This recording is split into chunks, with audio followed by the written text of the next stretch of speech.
up, everybody? It's Rox, and I'm coming to you with my review for BET's The Game, episode 9. I didn't do my review on location today because it was cold and rainy in Atlanta, and it was just easier to come home and do it here. I hope the lighting is okay because I have my 9-year-old daughter sitting here holding the light up to my face, so y'all want to see. There she goes. That's my bootleg production company. So let's get started, shall we?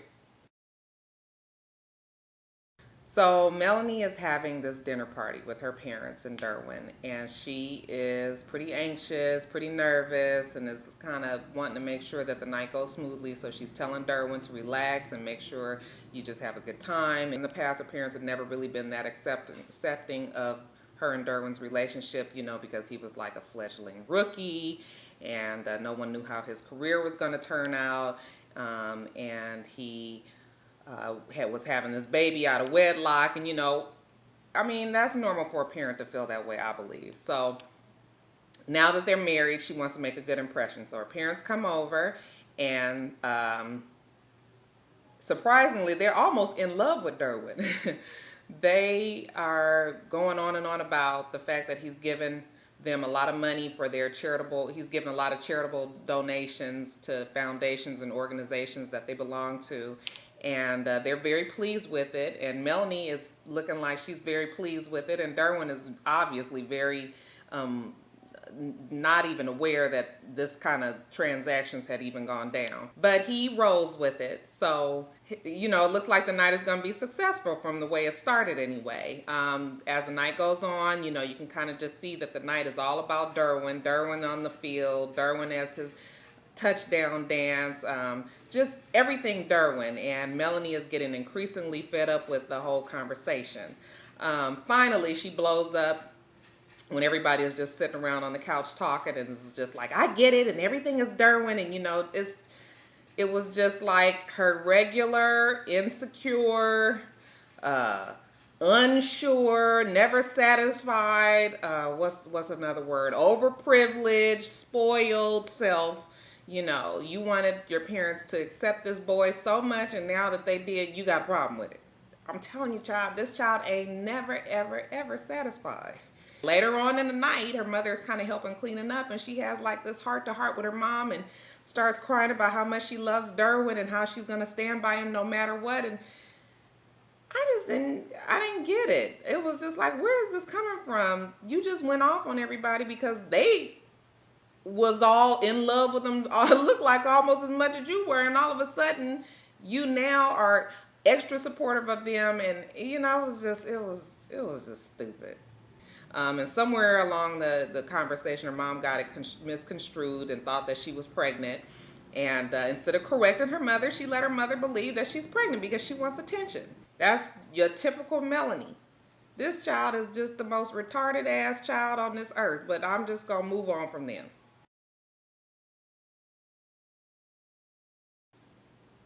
You don't feel like holding it? Okay, that's fine. That's all right. Just don't hold it. Can't find good help nowhere. Okay. So Jason and Malik are out to lunch, and they must be at the only restaurant in the whole city. Everybody eats there. But anyway, they're there eating, and Jason is telling Malik how Brad didn't feel good today. She had cramps, and she stayed home from school. Well, sure enough, over his shoulder, Malik sees Brittany sitting at a table with two of her friends, and so they get up and go over there, and Brittany's able to weasel her way out of it and say, you know, kind of sweet talk Jason into believing that she was feeling better, so she went out to lunch. And you know, I'm just sitting there thinking like, oh, the restaurant just lets 13-year-old kids go to lunch in the middle of the day and nobody ever thinks anything. But then I started also thinking that Brittany looks like she's 28, so maybe that's why they didn't say anything. Anyway, so she weasels her way out of it, even though Malik is up slick on her. He understands what's going on. And they go back to the table, and Jason's telling Malik how Brittany needs a friend, not a parent, which is number one bad advice, bad thinking. Jason is going to go play golf with some of his buddies, Magic Johnson being one of them. And that swole ass Magic Johnson, know he a big old sucker. So they go over to Melanie's house, and you know, it's just the overacting is just abundant here. So let's just picture this scene. So Tasha's there with her hair tied up, full on weave pat, looking a mess. Magic Johnson comes in, who's normally a happy-go-lucky, jovial personality that we all know. He's got a full-on attitude. Why? Nobody really seems to know why. The little girl has an attitude that's just over the top. It's just, the whole scene was crazy. But anyway, Jason asked Melanie if she would watch Brat, and of course she's not going to do it because she's got her parents coming in town or coming over for dinner. Did you guys peep how Melanie was trying to get on top of her, get on Brit Brat's case about her clothes and all that? And I was just like, didn't you just 2 weeks ago tell Kelly that she was going to get over it, that it was just a phase and all this? Now you trying to be all the preaching auntie? Anyway, Melanie says no. So who else is there to ask but Tasha? So he goes over there and asks Tasha if she would babysit Brittany. And I thought it was so funny when Tasha called him Lemonhead, because I'm telling you, he got about the biggest weeble wobble head around. But anyway, she you know, she kind of made him grovel a little bit, but she said she will watch her. Okay, so let's kind of switch over to Tasha's thing here. So Tasha's at the house, and she is getting her hair done. Her hairstylist is there. And did anybody catch that was Maya's mother from Girlfriends? And if for those of you guys who didn't really used to watch the show, The Game is a spinoff from Girlfriends, and Melanie is actually Joan's cousin. And Maya, which was Joan's best friend on the show, that was her mother that was doing Tasha's hair. Not really sure if she was the same character. I think she did hair on Girlfriends. Anyway, let me get back to the story.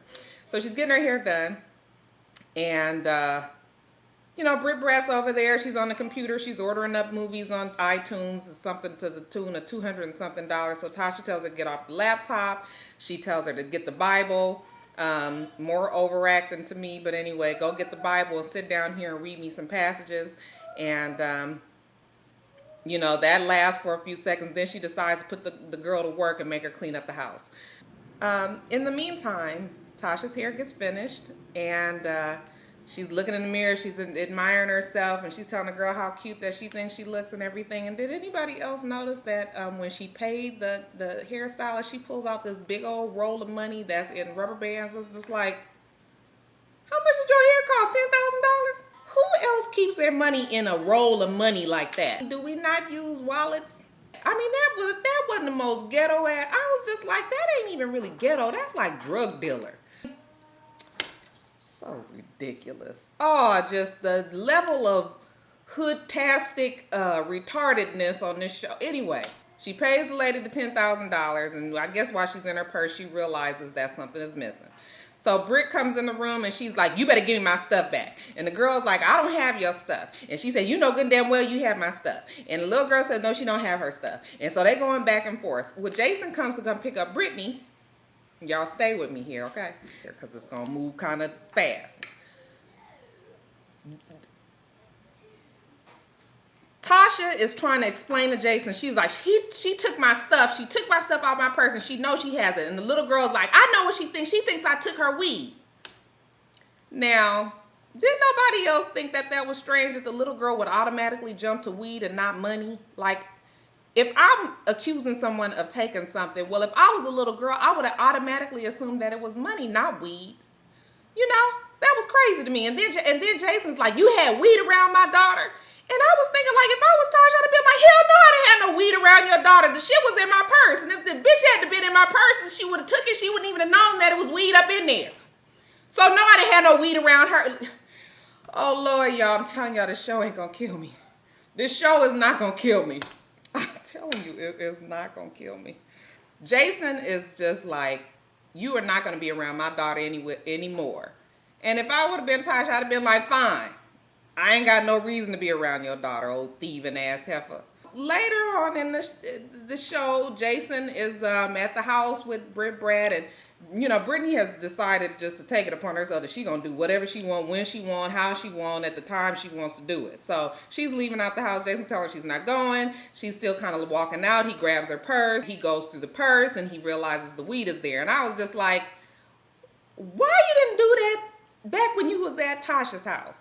You're going to make this big old scene, but then you're going to go through the purse when you get to the house. First of all, you know your daughter is not an angel. You know, is that she didn't show her titties all on the internet a couple of weeks ago. So I don't know why you think that it's above her that she wouldn't steal this weed out of this girl's purse. But he looks in there and all of a sudden he is just so hurt and so upset. You know, he quits the show, and I guess that was supposed to be another tender touching moment or whatever.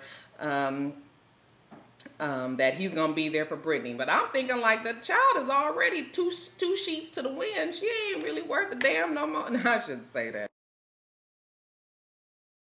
Okay, you guys. So the good of the show is the good of the show is Tasha. I guess I like Tasha's character. That being said, the bad of the show is I just feel like it's just over the top. Like, you know, Tasha's character, this whole new ghetto, super ghetto weed head, you know, smoking, just this new, you know, her hair tied up when she's out in public, you know, just, it's just a little bit too much. You know, even Magic Johnson, you know, he was over the top and too much. And, you know, Melanie, the whole crying scene, about how much she loves her husband, that didn't make sense to me, and it was over the top and, you know, in the wrong place at the wrong time. And, you know, even the thing with Jason and them, I just wasn't feeling all like how I guess they wanted us to feel. It's like they tried to stretch us all these different witcher kind of ways, and it was just stupid. So that's it, you guys. This is itsrox. This is my YouTube channel, it's for itsrox, and I have a Facebook fan page. It's called itsrox. You guys visit there. I want you guys to comment. I want you to rate and comment and subscribe to me if you'd like. And even if you don't, come back and visit with me. I try to post a few videos a week. And until next time, rock stars. Bye.